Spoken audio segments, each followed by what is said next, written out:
Is your PlayStation 5 running slow, riddled with glitches, or getting ready for a new owner? Then you'll need to know how to factory reset it. First, turn off your PS5 completely. Don't just put it in rest mode, you must fully shut it down.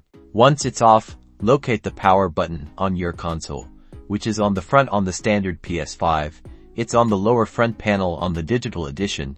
It is on the bottom front panel. Now, press and hold the power button. You'll hear an initial beep. When you press it, keep holding it down. After about 7 seconds, you'll hear a second, louder beep.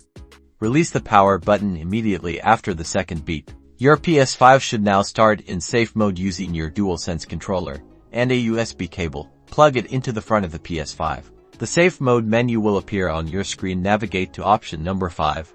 Reset PS5. Reinstall system software using your controller's directional buttons and the X button to select. Now here is where it gets important. You can choose reset. This will perform a factory reset and delete everything, or factory reset, which reinstalls the operating system. Select the option you're most comfortable with and confirm your choice. Allow the PS5 to go through the reset process. This can take some time, so be patient. The system will automatically restart.